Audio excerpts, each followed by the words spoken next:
Aventuriers des temps modernes, bonjour à vous. Vous avez été nombreux à me dire, l'esthète, toi qui vas souvent sur le terrain, toi qui expérimentes beaucoup de matériel, pourrais-tu nous faire part de ton expérience? Alors, soit je vous prends au mot, et aujourd'hui je vous propose le test de la scie chinoise versus la scie traditionnelle. Voici ma vieille scie qui a 25 ans et toutes ses dents. Elle coupe très très bien, fabriquée en Europe, robuste comme au jour de son achat. Et ici, j'ai reçu une scie chinoise, pas chère du tout, et je vous propose de la tester. En bivouac, on a souvent besoin d'une scie pour fabriquer du petit mobilier, pour couper son bois de chauffage, ou par exemple pour se couper une bûche suédoise. Donc je vous propose d'expérimenter cette scie sur une bûche suédoise.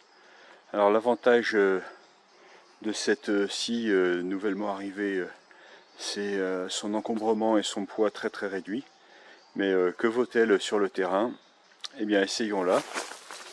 Donc je vous propose de couper un morceau de bois mort, donc au préjudice de personne, pour regarder si nous pouvons nous constituer une petite bûche suédoise. Je dis bien une petite bûche suédoise.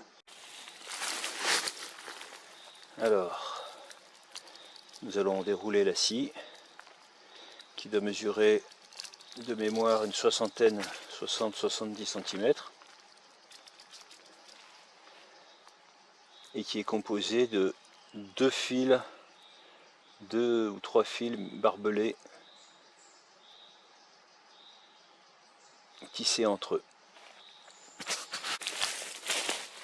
C'est parti pour le test.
C'est un peu long,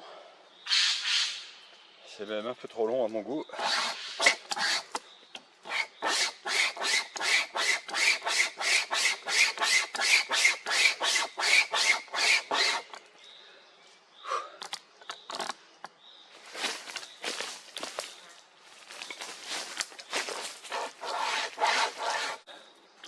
Alors les amis, j'ai du mal à retrouver mon souffle.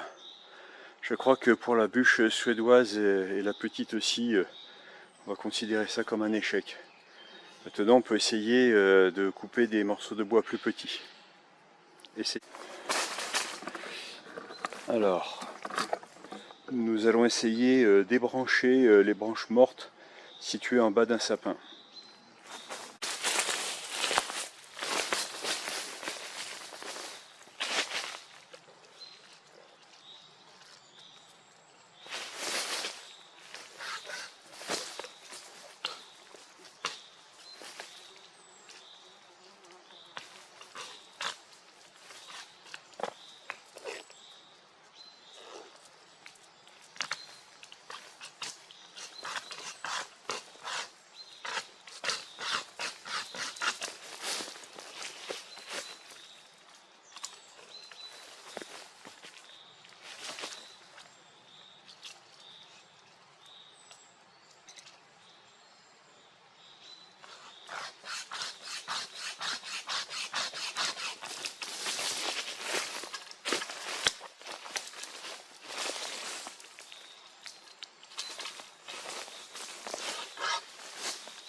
Alors comme vous avez pu le constater, eh bien, cette magnifique scie pour moi ne fait pas ses preuves. Je préfère partir encore en bivouac avec ma vieille scie beaucoup plus lourde mais fiable que celle-ci qui a du mal à scier en aller-retour, elle se bloque souvent. Et puis dès qu'on dépasse un grand diamètre, ou un moyen diamètre même, c'est la catastrophe. Voilà, j'espère que ce test de matériel vous aura bien plu. N'hésitez pas à me proposer d'autres tests de matériel à l'avenir. N'oubliez pas de vous abonner, de liker. Voilà, amis aventuriers des temps modernes, à bientôt!